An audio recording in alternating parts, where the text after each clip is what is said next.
Hello, I am Dr. Georgiana Stanciu, curator at the Royal Canadian Regiment Museum, back again to welcome you for the third episode of the RCRM Speaker Series Season 2. Today, we have the opportunity to hear Brad St.Croix, who shares his research on the topic of the Battle of Honk Kong. Brad St.Croix is a PhD candidate in history at the University of Ottawa. He also runs the Twitter account On This Day in Military History, where we actually first met. He profiles here a different event of Canada's military past each day of the year. His research interests include the Canadian involvement in the two world wars, as well as commemoration and remembrance. He is currently working on his dissertation about the Canadian legacy of the 1941 Battle of Honk Kong. Brad was a researcher for the Canadian War Museum, and he also worked with Canadian Research and Mapping Association by providing narratives to accompany interactive maps of the Second World War. He has written and published several articles on the world wars, such as Close Encounters, on the topic of the ambiguous role of the fifth columnists during the Battle of Honk Kong, published in War Journal 2018. Brad also signed the article on Canadian labor during the First World War for the 1914-1918 Encyclopedia of the First World War. Fighting It Out, the Battle of Hong Kong, Contested Legacy, is Brad's presentation today. In November 1941, Britain requested support for guarding their remote Asian colony, Hong Kong. A small force known as a Sea Force formed the Winnipeg Grenadiers and Royal Rifles of Canada. Basically, 2 infantry battalions were shipped to Pacific. A former member of the RCR, Brigadier John Kelburn Lawson, was appointed to command this unit. Expecting to perform routine garrison duties, they were taken by surprise on 11 December 1941, when the 38th Division of the Japanese Army first attacked. Outnumbered, poorly equipped, and unprepared for combat of that scale, the 2 Canadian units held positions but eventually suffered a heavy defeat, with many killed in action or in prisoner of war camps, and as many wounded. On Christmas Day 1941, after all, Britain surrendered Hong Kong to the enemy, which brought bitterness to the survivors. As Brad St.Croix will show in his presentation, the Battle of Hong Kong occupies a unique place in Canada's Second World War. It was the first land battle by the Canadian Army in the conflict, while simultaneously one of the worst military defeats in the nation's history. To put it succinctly, the Battle of Hong Kong has a contested history, which is Brad's vantage point for this episode. Let's listen to him. And I want to say thank you to the Royal Canadian Regiment Museum and Dr. Stanciu for inviting me to speak in this series. I grew up in the London, Ontario area, and the RCR Museum was the first military museum I ever visited. It is a great honor to be invited to speak as part of this series. My name is Brad St.Croix, and today I'm going to speak about the contested memory of the Battle of Hong Kong in Canada. On December 19th, 1941, Brigadier John K. Lawson, commander of the Canadian troops in Hong Kong, told his commander, British General C.M. Maltby, that Japanese troops had surrounded his command post in the Wang-Nichan Gap. The last words Maltby heard from Lawson were that he was going outside to fight it out. Lawson's body was later found among the Japanese and Canadian dead surrounding the command post. He was buried with full military honors by the Japanese. The Battle of Hong Kong in Canada is often remembered only for the negative elements, such as the supposed mistake of reinforcing the colony, the suffering that the troops endured as prisoners of war, and the mistreatment of the Hong Kong veterans by the Canadian government.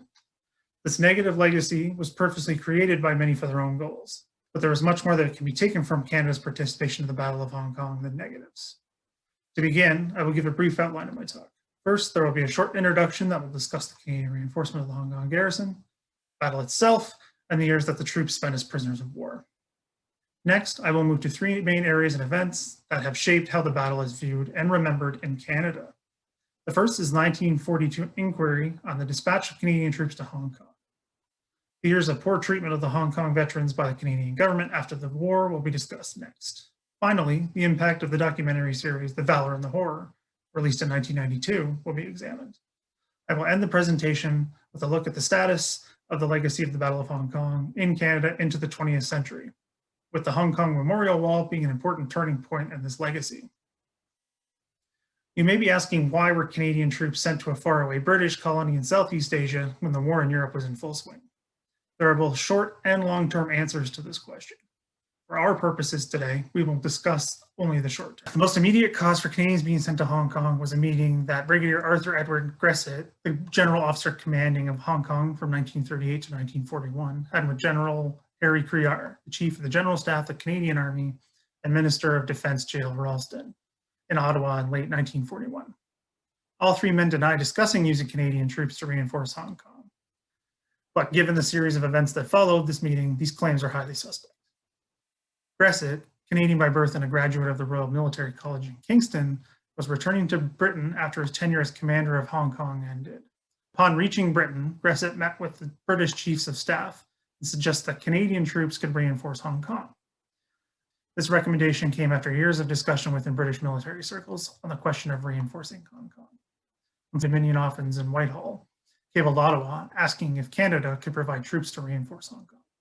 Shortly after receiving this request, and with little debate, the Canadian War Cabinet Committee accepted and began a search to select which units to send. Criar, after consulting numerous officials in the Department of Defense, selected the Winnipeg Grenadiers and the Royal Rifles of Canada to form the core of the Canadian force sent to Hong Kong. The Japanese attack on Hong Kong began on December 8, 1941, only a few hours after the attack on Pearl Harbor. The plan of defense for the colony was to stall the Japanese in the area known as the New Territories on the mainland. The Japanese moved quickly toward the colony's main defense line, named the Gin Drinkers Line, despite efforts to slow their advance. The Shingmun Redoubt, the central pivot of the Gin Drinkers Line, fell unexpectedly on December 9th after a Japanese nighttime attack. This action rendered the entire line untenable, forcing the defenders to abandon it.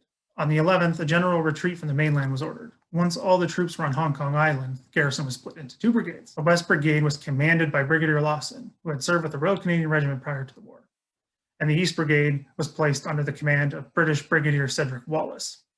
The Japanese bombed and shelled the island for days until making the short crossing from the mainland on the 18th. Besides Lawson's last stand, there are numerous other stories of Canadian bravery under fire, two of them which I will discuss. The Wong Yi Chung Gap in the central part of Hong Kong Island saw some of the most intense fighting experienced by Canadian troops as the West Brigade headquarters sat at the confluence of several roads that stretch across the island. It made it a key target for the Japanese. The brunt of the Japanese attack at the Wong Yi Chung Gap fell on D Company of the Winnipeg Grenadiers. 50 troops held on inside buildings across the main road from the brigade headquarters. Luckily, the position had many machine guns and plenty of ammunition, which the defenders used to take a heavy toll on the Japanese. By the evening of the 20th, ammunition was running low and fatigue was setting in. The next day, all water ran out. On the morning of the 22nd, the enemy blew in the doors of the shelters. By then, ammunition was completely exhausted and only 12 unwounded men remained. By the time D Company surrendered, at least 37 wounded were inside one of the buildings. While the walking wounded were taken prisoner, the Japanese reportedly murdered all other wounded men. The other instance of Canadian bravery under fire was the Christmas Day attack by D Company of the Royal Rifles on Stanley Village. This attack was ordered by Brigadier Wallace to push the Japanese out of the village in a daylight attack. It was one of the best executed assaults by Canadians during the battle, but also the most futile. Throughout the battle, counterattacks were necessary to defend the garrison's positions. But by the 25th, the tactical usefulness of such actions had been outstripped by the collapse of the strategic situation. Sergeant George MacDonnell, who was tasked with leading his platoon's attack, recalled thinking that, and I quote, "the sheer stupidity of the order to send us with artillery, mortar, or machine gun support into a village full of Japanese in broad daylight was not lost on me." The Japanese heavily outnumbered D Company, perhaps as much as 10 to 1. Promised artillery and fire support never materialized. Platoon number 16 advanced on the right side along the coast, while platoon 17 and 18 attacked on the left. The attack began at about 1:30 from the Stanley prison. Attacking on the right, Rifleman Raymond Elliott of number 16 platoon recorded that fighting everywhere, bullets coming like hail. Attacking on the left, McDonnell's platoon came under heavy fire almost immediately. They charged into the graveyard and entered the village. The Canadians moved further into the village, pouring fire into the Japanese troops advancing toward them. As the Japanese began to reorganize, they started inflicting Canadian casualties. Canadians took up positions in and around the line of houses that they had first cleared. A lull ensued as the Japanese regrouped for the counterattack. The men of D Company were running out of ammunition and water and had suffered many casualties. The lull was short-lived as the Japanese attacked after 20 minutes. With the Japanese outflanking their positions and about to encircle them, they received an order to pull back to Stanley Fort. The men went back in small parties, but the non-mobile wounded had to be left behind. The company lost 26 killed and 75 wounded. These are just two examples of the Canadian fighting ability, which has been much aligned in the years since the battle. Overall, the Canadians lost 290 men killed in the fighting. The end of the battle did not stop the troops of Seaforth from dying. After this garrison surrendered on Christmas Day, 1941, the Canadians were subject to nearly 4 years of brutal conditions in Japanese prisoner of war camps and working as slave labor. This period is one of the darkest for Canadians' relation to the battle and has had a major influence on how the battle is perceived. The troops were placed in POW camps, either at North Point Camp on the island or at Sham Shui Po and Kowloon on the mainland, with the latter housing most of the Canadians. Conditions quickly deteriorated as the camps were overpopulated. Japanese negligence led to many prisoner deaths from diphtheria, dysentery, typhoid fever, and malnutrition. The Japanese troops also took Canadian lives, including the execution of 4 soldiers after a failed escape attempt in August 1942. Some of the worst punishment was doled out to the Canadian POWs by Kano Inouye, a Canadian who was serving in the Japanese Imperial Army. He was born in Kamloops, British Columbia, and was subjected to racist treatment during his childhood. He was nicknamed the Kamloops Kid by the Canadians, as well as Slap Happy, due to his proclivity to beat the prisoners. Numerous accounts exist from surviving POWs who witnessed him beating prisoners to death. He was executed for treason after the war. Starting in 1943, Canadians were sent in draft to Japan to work as slave laborers in mines, factories, ports, and rail yards. More lives were lost due to dangerous work conditions and the continued poor treatment. Most of the POWs were liberated in September 1945 after the Japanese surrendered to the Allied powers. The fall of Hong Kong created much political backlash in Canada. Prime Minister William Lyon Mackenzie King and his government faced much criticism for the Canadian reinforcement. The Conservative opposition in Parliament was tough on the government, but no one was as tough as George Drew. Drew was a veteran of the First World War and a member of Ontario Parliament in 1942. Drew and King had been at odds with each other for years over various issues. Their mutual dislike was extremely evident, and the Battle of Hong Kong became one more chapter in their long-running feud. In early 1942, an official investigation on the Hong Kong reinforcement was launched by King in an attempt to dispel the attacks against him. Chief Justice of the Supreme Court, Lyman Duff, was appointed commissioner of the inquiry. Drew was appointed the inquiry's opposition counsel in February 1942. Witnesses were questioned, and hundreds of exhibits were entered as evidence to allow Duff to study the series of events and issue his findings. The inquiry was the first major influence on the battle's legacy in Canada. Many, including Drew, used the inquiry to portray the battle as overtly negative in an attempt to discredit King and his government. As the inquiry hearings were held in private, the Canadian public did not know about the details until many years later. And therefore, the aftermath of the inquiry had far more impact on how Hong Kong was viewed than the actual inquiry itself. Duff delivered his report on June 4, 1942. It had 2 parts, the report itself and an appendix expanding upon the Commission's findings. In regard to whether Canada should have accepted Britain's 1941 request for troops, Duff absolved the government of any wrongdoing. It would perhaps be a possible view that the proprietary of this decision by the government is exclusively a matter for consideration and discussion by Parliament. Since, however, I am required to pass upon the question, it is my duty to say that I have no doubt the course taken by the government was the only course open to them in the circumstances. Duff concluded that the evidence satisfies me that General Couillard's recommendation was made upon sound grounds, that he is not chargeable with any error in judgment, still less with any dereliction in duty in relation to it. Duff also exonerated Couillard about the selection of the Royal Rifles and the Winnipeg Grenadiers. Duff made important points about the decision to reinforce Hong Kong that stand the test of hindsight. The maintenance of peace, although it failed, was worth seeking, as Duff wrote, but these events of December cannot, of course, invalidate the grounds of the decision of the Canadian government in September to accept a share of the responsibility for strengthening the garrisons of the Pacific. Duff offered a conclusion that still holds true today. Statesmen and soldiers can properly be held accountable for reasonably capable practical judgment as such to probabilities, but not on the assumption that they must have interior knowledge of subsequent events. Drew did not agree with Duff's findings and made his opinions publicly known on many occasions.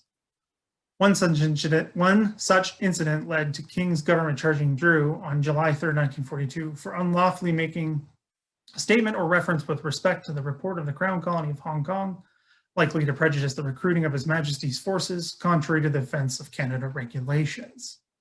These charges stem from Drew's public assertion on June 5, 1942, that Duff had ignored evidence and reached conclusions without evidence. Drew also claimed that proceedings were held in secret so that Duff could reach conclusions desired by King's government. These charges were dropped shortly after, but the damage to the Battle of Hong Kong's legacy was done. The release of the Duff report and Drew's charges became entangled with the Battle of Hong Kong and how Canadians perceived it. The Canadian media reacted strongly to both events. The Montreal Gazette ran several editorials following the release of the Duff report. They argued that the responsibility of the Duff Commission was either to assign blame for the botch or explain what circumstances created the misleading impression. Sir Lyman's report does neither. It simply asserts, "I am satisfied," and that no fault was committed by anyone. Canadian confidence in the good judgment of our Chief Justice is or was very high, but is never as high as all that.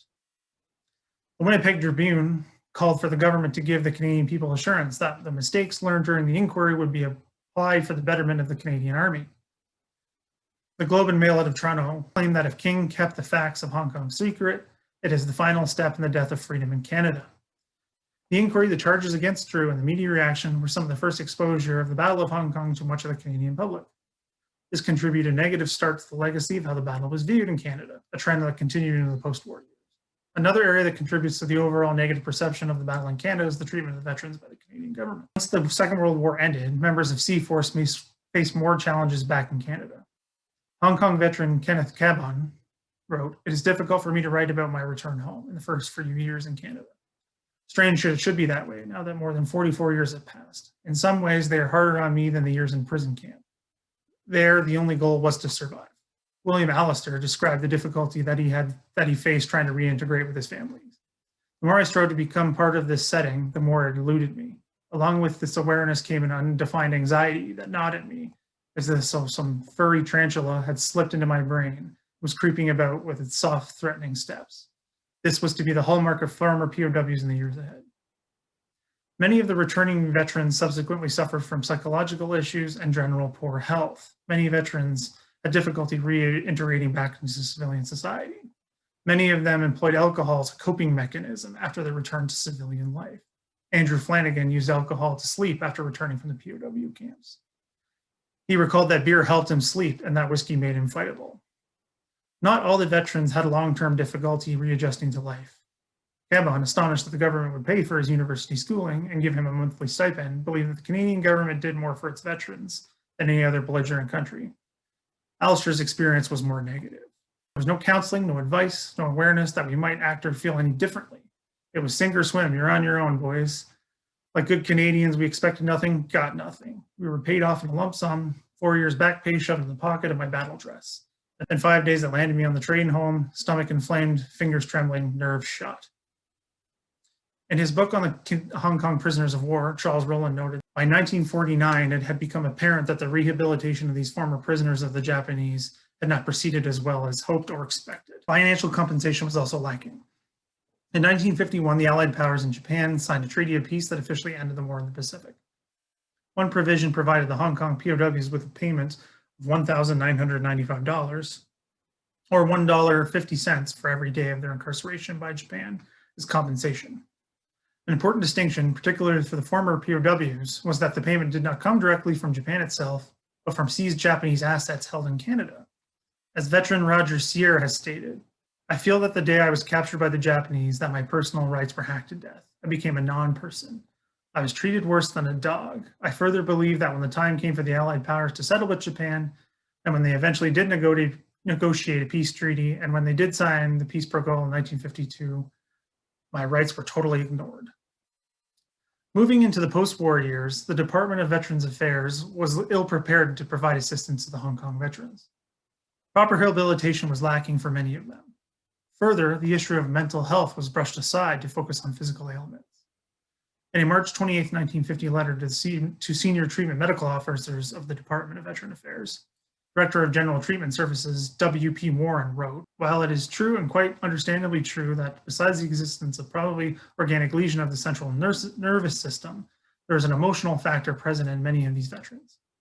This should not be the focal point for our investigation, counseling, and treatment. It should be understood that probably veterans who have suffered for years from diets markedly deficient in vitamins have an organic lesion. It is felt that while the veteran is hospital under investigation, that the aspect of his investigation and treatment should be stressed rather than immediately putting him on the neuropsychiatric service."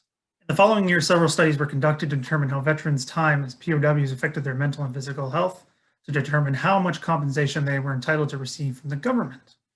In December 1963, the House of Commons Committee on Veterans Affairs recommended undertaking a special study about the disabilities endured by the Hong Kong veterans. Dr. H.J. Richardson examined the files of 100 ex-POWs.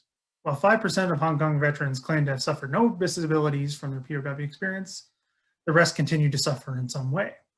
Notable is the high number of deaths attributed to heart disease, and that 95% of the veterans surveyed were receiving a pension for avitaminosis. Richardson recommended that dental coverage be given to all Hong Kong veterans holding pensions for this condition, which was implemented in May 1960. Richardson also suggested that commission review old rulings that found death by heart disease was not caused by their service, as there was a likely connection between heart disease and the Hong Kong veteran service and imprisonment. As a result of the lack of proper treatment from the government, the Hong Kong veterans came together to form an association. The Hong Kong Veterans Association was born in 1965. The HKVA, claiming that disability pension formula did not support them, decried medical professionals for ignoring their unique illnesses. Most importantly, the veterans came together given the difficulties they faced as individuals in attaining benefits from the government. Regional groups formed first, but eventually these groups combined to create a national organization. The aims and objectives of the association were to assist all members in time of need, to maintain and improve social welfare and friendship among members and their dependents, to promote legislation for the physical well-being of all members of C-Force or allied personnel who were imprisoned by Japan from 1941 to 1945. In a June 19, 1970 editorial in the Edmonton Journal, Stanley Batty charged, "In prison camp, our captors were patiently waiting for our demise. Here at home, some 25 years later, it would appear as though our government is now playing the same waiting game." Attitudes such as this demonstrate the important role that the HKVA played. Beginning in 1985, the War Amputations of Canada and the HKVA undertook a general study of sea veterans' health in order to support a claim before the UN to hold Japan monetarily responsible for its wartime actions. Dr. Gustav Gingras reviewed the files of 400 Hong Kong veterans in order to obtain compensation for them or their widows for their slave labor. Gingras listed numerous disorders suffered by veterans, including gastrointestinal, foot, oral, visual, spinal, cardiovascular, respiratory, and urogenital issues. Avitaminosis, psychiatric issues, neurological impairment, and social problems were also noted. Gingras concluded, "It is strongly believed that the surviving ex-POWs are fragile persons and more prone to suffer from a variety of physical, psychiatric, and social disorders than the so-called normal members of the general population." The physical effects of their incarceration was apparent to many of the veterans. Leo Sear said that 4 years of war and captivity took 10 years off his life. Walter Gray retired from the post office at 51 due to poor health. As for mental health, many veterans were unsure about the effects of combat imprisonment on their mental state. Frank Harding answered, "Physically, yes. Mentally, I would certainly say it has affected my relationship with my family. Maybe I am different. I don't know." John Simcoe answered, "Yes, I may appear calm, but I never am, and I've been that way ever since. I have a great deal of apprehension and anxiety. If I am faced with stress, I become very tense. I'm not what I should be." The claim to the UN Human Rights Committee was submitted in May 1987. As per the payments made in 1952, both the Canadian and Japanese governments considered the matter closed. As such, the veterans received no support from the Canadian government for their claim. By 1991, the UN committee found that the veterans had not exhausted the domestic options to pursue further compensation. Also, the UN had no way to force the Japanese to pay. In 1993, the Hong Kong veterans pushed the Canadian government to provide compensation if Japan would not. 5 years later, the Canadian government compensated the surviving veterans and 400 widows with $24,000 each. The veterans were upset that the money had to come from the Canadian taxpayers instead of the Japanese government. Later on, surviving Sea-Force members were told in 2001 that they would receive 100% pension coverage, which was far too late considering many veterans had already died. This was a case of too little, too late. Japan finally issued an apology to the Hong Kong veterans on December 8, 2001. Japan's ambassador to Canada, Hikaru Ishikawa, wrote that the Japanese people should bear in mind that we must learn from the lesson of history, regard the facts of history as they are. He added, "I would like to state a heartfelt apology for our country having caused tremendous damage and pain to the Canadian former POWs, who have undergone tragic experiences in the camps both in Japan and Hong Kong. No monetary compensation came with this act of contrition." The Valor and the Horror, a docudrama series created by journalists and brothers Terrence and Brian McKenna, caused much controversy in the 1990s over its portrayal of Canada's Second War. Episodes included examining Bomber Command's role in the war and the Battle of Normandy. The first episode of the series, entitled Savage Christmas, aired on January 12, 1992, and covered Sea-Force's experience.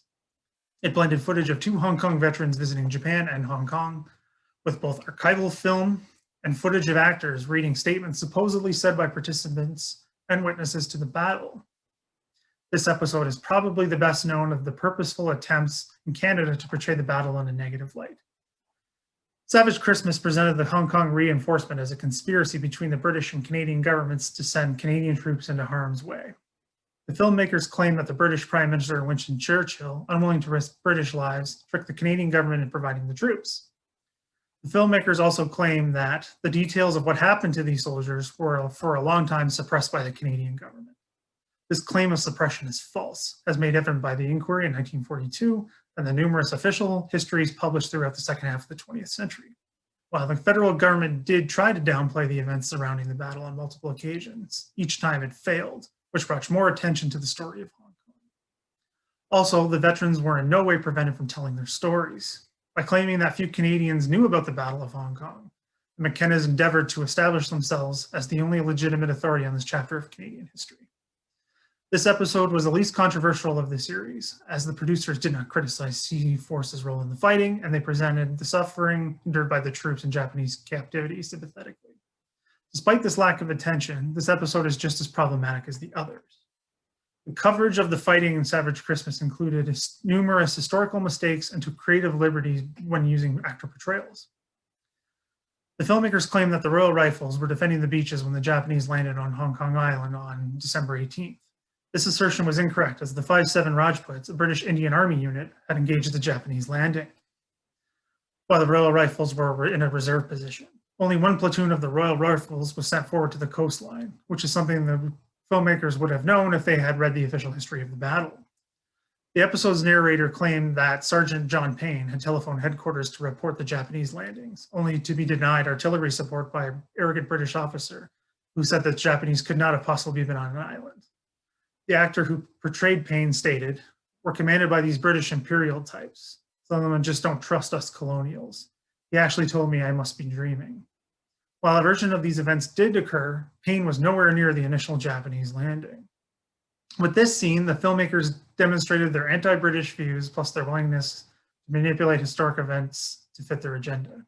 The Canadians were also presented as fighting in isolation, for the McKennas made few mentions of the British, Indian, or local troops battling alongside the Canadians. The filmmakers were not alone in doing so, as Tony Banham, a Hong Kong-based historian, has noted that this is a common occurrence in the Canadian literature on the battle.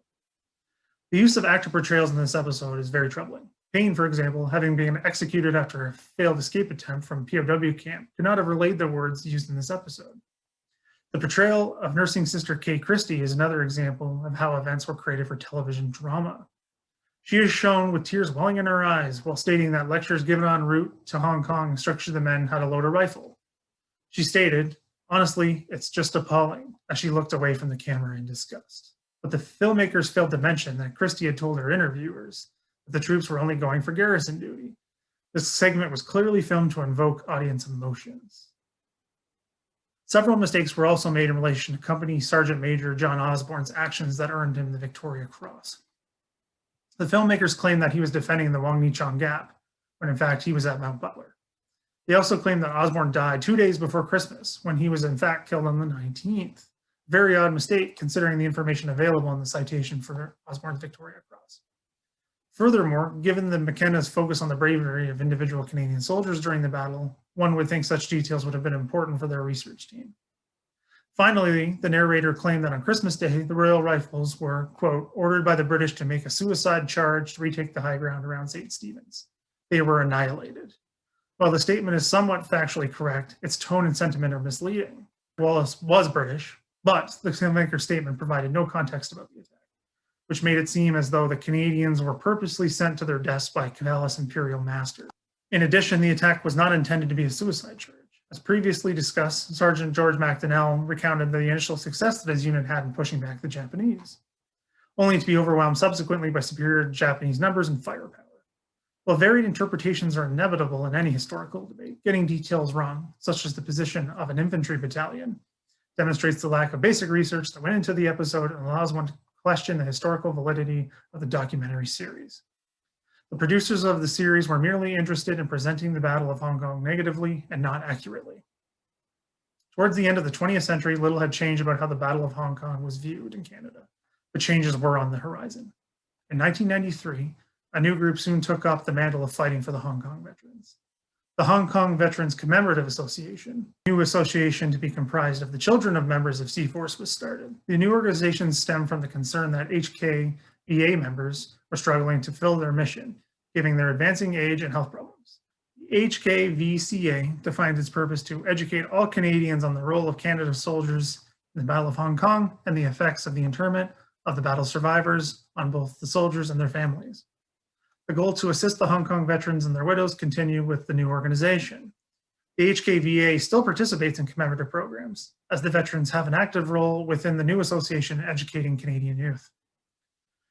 The commemorative efforts of the HKVCA conducted in the early 21st century demonstrate that the government trend of indifference toward the Hong Kong veterans has not changed.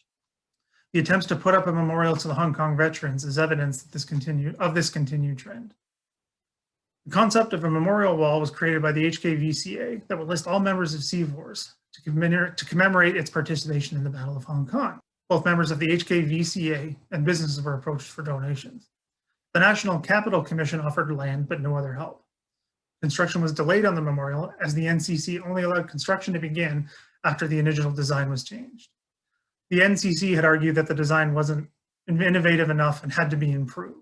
These changes doubled the cost of the project. It delayed the memorial wall, but it was eventually completed in 2009.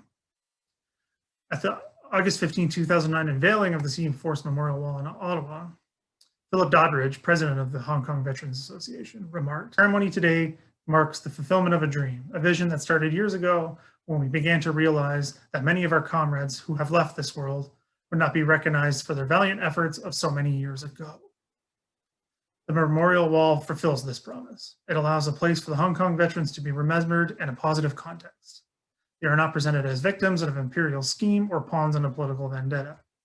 Their service and sacrifice is now literally set in stone. Doddridge closed his speech with, "And so, until this stone disintegrates and returns to dust, we will be remembered." The Battle of Hong Kong's legacy in Canada is, safe to say, negative. This reputation has been built over many decades due to the direct work of many people. This is not to say that there was not much bad about the battle. The Canadian reinforcement of Hong Kong was a mistake. All of this can only be known in hindsight. The treatment of the POWs by the Japanese was cruel and must be remembered alongside the feats achieved by C-Force in battle. Canadian government's handling of Hong Kong veterans issues leaves a lot to be desired, and nothing can be done to help those veterans who have passed away. What can be done is remember what the Hong Kong veterans did. Finally, I want to say this is not a jingoistic call to arms to only focus on the Canadian battlefield successes at Hong Kong. It is a call for more nuance in how we remember the battle. As an example, defeats are not always seen as bad in many other national contexts. In Australia, military commemoration centers on Anzac Day, which memorializes the defeat at Gallipoli during the First World War. Charge of the Light Brigade at the Battle of Balaclava in 1854 has been remembered through poetic verse. Even the defeat of the Spartans at Thermopylae in 480 BCE is still revered around the world. The Battle of Hong Kong does not have this type of reputation in Canada, but it is not too late for the legacy of this battle to be changed. We can remember more than just the bad. The actions of these Canadians who fought at Hong Kong deserve to be remembered for more than their suffering and their poor treatment they endured. The stand at the Wong Yi Chong Gap and the attack on Stanley Village deserve to be remembered alongside other actions, like the landing at Juno Beach, the push through the shelled estuary, and the liberation of the Netherlands. The Battle of Hong Kong is proudly remembered in Canada, but this need not be the case forever. We can still change how we think about this battle and about how those who fought for Canada. Thank you. Thank you, Brad, for bringing to everyone's attention that the legacy of the Battle of Hong Kong was shaped by bitter political clashes, allegations of conspiracy to sacrifice Canadians in a far-off British colony, and the pattern of government negligence in the treatment of veterans, combined with the rejection of the official commemoration for this battle.